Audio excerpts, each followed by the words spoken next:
الفاتحة على نية أن الله يفتح علينا فتوح العارفين ويفقهنا في الدين واهدنا السواء السبيل ويجعلنا حبيبنا محمدا صلى الله عليه وسلم شيخا مرشدا والدليل. الفاتحة على هذه النية جامعة لخيرة الدنيا والآخرة إلى أرواح والدينا ومشايخنا ومؤلف هذا الكتاب الإمام شيخ عمر بن عبد الجبار وأصوله وفروعه أن الله يتغشهم بالرحمة والمغفرة ويسكنهم الجنة وإلى حضرة النبي صلى الله عليه وسلم. الفاتحة. أعوذ بالله من الشيطان الرجيم. بسم الله الرحمن الرحيم. الحمد لله رب الرحمن الرحيم مالك يوم الدين إياك نعبد وإياك نستعين اهدنا الصراط المستقيم صراط الذين أنعمت عليهم غير المغضوب عليهم آمين. بسم الله والحمد لله والصلاة والسلام على رسول الله سيدنا ونبينا محمد ابن عبد الله wa alihi wa sahbihi wa man walah wa la haula wa la quwata illa billah, amma ba'du. Para hadirin jamaah Majelis Ta'lim Masjid Al-Ikhlas yang dirahmati Allah, puji syukur kita panjatkan hadirat Allah Subhanahu wa taala yang telah mempertemukan kita kembali dalam rangka menuntut ilmu Allah, ilmu Rasulullah sallallahu alaihi wasallam. Melanjutkan kembali pembahasan di dalam kitab Khulasah Nurul Yaqin halaman 12 dengan nomor ke-9. Bacaannya hukmuhu baina Quraisyin fi wada'il hajaril aswad. Langsung saja diterangkan halaman 12 dengan nomor ke-9.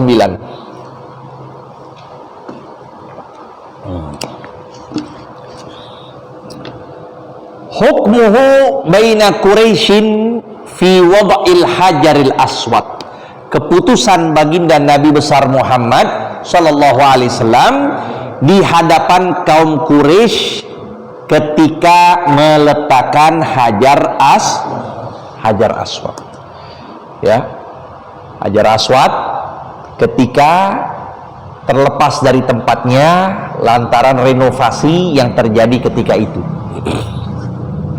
Maka Nabi mengambil keputusan agar hilang berbagai macam perselisihan, bahkan mungkin akan bisa menjadi pembunuhan di antara setiap kepala suku karena mereka menginginkan meletakkan hajar aswad di tempatnya. Nah ini fil khamisati wa thalathina min umrih, dari ke-35 pada umur beliau, hadamat Quraisyunil Ka'bah, Quraisy menghancurkan Ka'bah. Kenapa dihancurkan? Lantaran itu ingin dirapikan kembali. Pada waktu itu terjadi sailun azim, banjir yang besar sampai merobohkan dari pondasi-pondasi Ka'bah sampai ada yang rapuh, maka direnovasi ulang. Tuh, kejadian. Ya. Nah, ketika dihancurkan itu Ka'bah, jaddadat, diperbaharui, yaitu direnovasi lagi, bina'aha, bangunannya.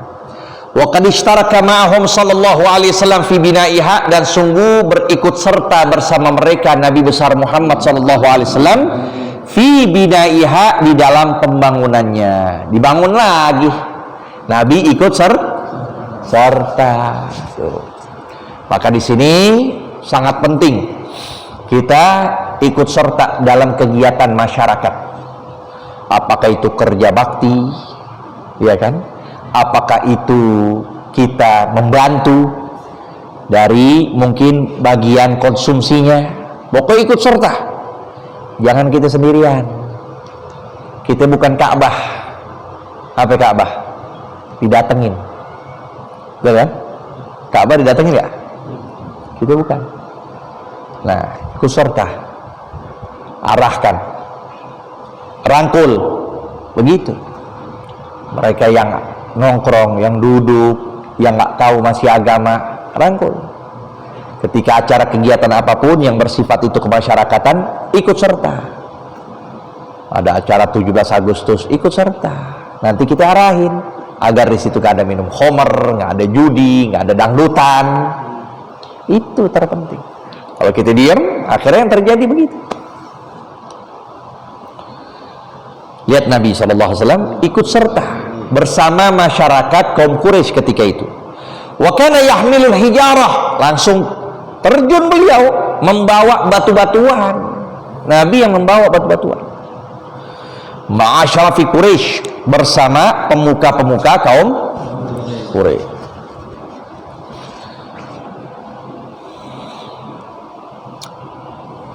Wa ma'ahu ammuhul Abbas, iya, dan pamannya, bersama beliau pamannya Sayyidina karena terpaut usia Nabi kepada beliau hanya 2 tahun, lebih tuaan Sayyidina Abbas 2 tahun. Wa ikhtalafat Quraisy, berselisih paham kaum Quraisy. Nah, udah kan? Setelah pembangunan jadi itu Ka'bah, makanya disebut mana yang paling utama, Mekah atau Madinah? Mekah atau Madinah paling utama? Maka jawabannya, kalau apa yang ada fi dhahiril ard, di permukaan bumi, maka Mekah lebih utama karena di situ ada Ka'bah. Itu kalau fi dhahiril ard, di permukaan.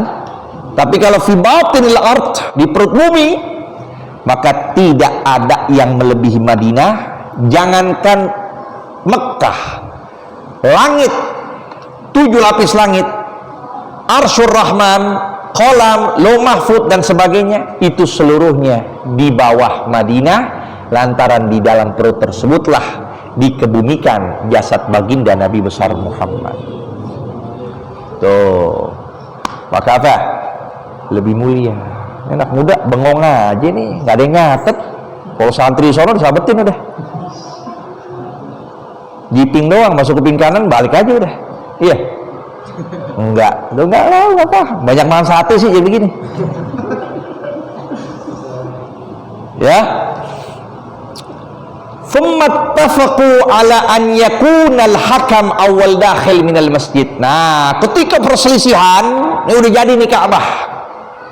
Persegi 4. Udah jadi semuanya, tinggal satu lagi. Apa itu? Ngeletakin Hajar. Siapa nih yang meletakin Hajar Aswad? Karena ini orang terpengaruh. Yang layak menaruh itu adalah orang berpengaruh.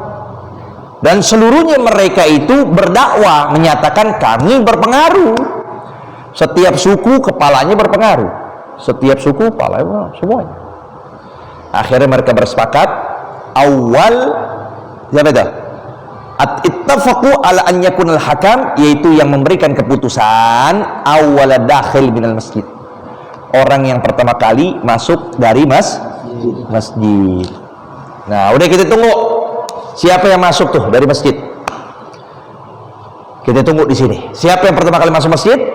Itu yang kita ambil keputusan kepada dia, kita serahkan gimana keputusan dia. Dia mau naruh sendiri, dia nunjuk orang, ya kan? Itu terserah dia. Tuh, sepakat tuh kepala suku begitu semua. Fakana awwala dakhilin Rasulullah sallallahu alaihi wasallam. Yang pertama kali masuk ke pintu itu adalah baginda Nabi besar Muhammad. Fafarihat Quraisy, gembira kaum Quraisy bihi dengan Rasulullah. Wa qalu, seraya mereka berkata, radina bil amin, kami ridha dengan orang yang amat terpercaya ini. Lihat usianya berapa tadi? 30. Beliau diangkat menjadi nabi usianya 40. Berarti kurang berapa tahun lagi? 5 tahun. Lihat, kejadian nanti akan berubah 360 derajat. Akhirnya Nabi dibenci sebenci-bencinya mereka. Padahal sebelum beliau mengembangkan amanat itu, beliau dikatakan orang yang amat terpercaya. Ketika usia 40, Allah berikan beliau sebagai Nabi dan Rasul, maka Nabi dicela, dikatakan apapun, bahkan dikatakan Nabi ini sihir, gila, pembohong, dan sebagainya. Padahal asalnya apa? Julukannya Rasul Al-Amin, orang yang terpercaya. Nah, ini keputusan beliau nih. Karena setiap nabi punya gelar fatonah, artinya cerdas. Fawada'al hajar fi ridain, maka beliau meletakkan batu tersebut di suatu selendang.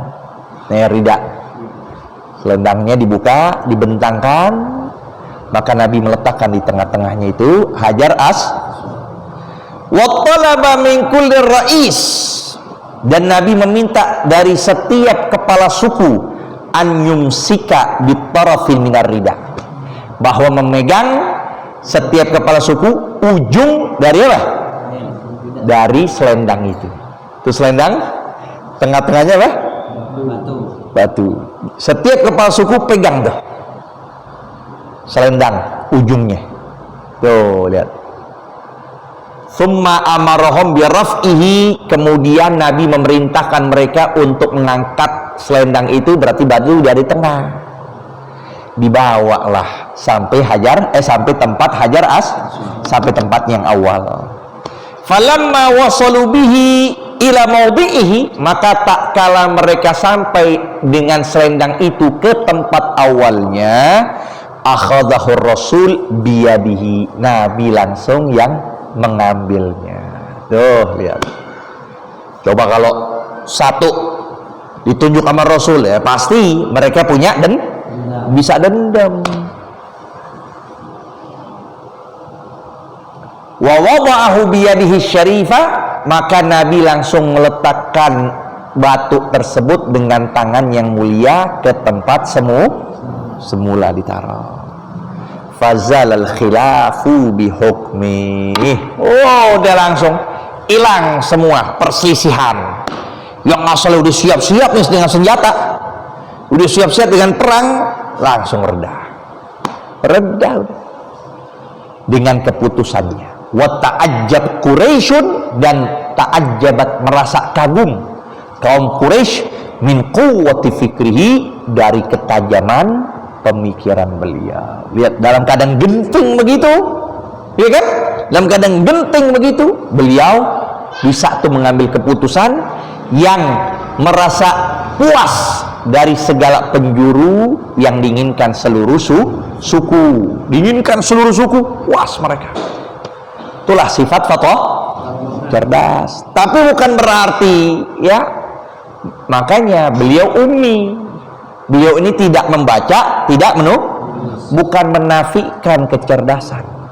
Nggak harus orang cerdas itu bisa nulis, bisa nggak harus begitu. Dan ini suatu hikmah ilahiyah, hikmah Allah yang diberikan pada Rasul.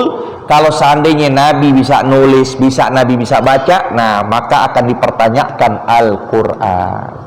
Pasti akan mereka bertanya, ini Al-Quran bikinan Allah apa bikinan Rasul? Karena beliau cerdas, kecerdasannya udah di atas, sudah nggak ada bisa ngalahin. Nah, berarti mungkin bisa terjadi Al-Quran ini adalah buatan manusia. Tapi kalau dikatakan Nabi orang yang nggak bisa baca, Nabi nggak bisa nulis, ini memberikan kekuatan, keyakinan bahwa Al-Quran itu semata adalah kalam ilahi. Nasy'atuhu sallallahu alaihi wasallam. Sampai sini dulu, wallahu a'lam.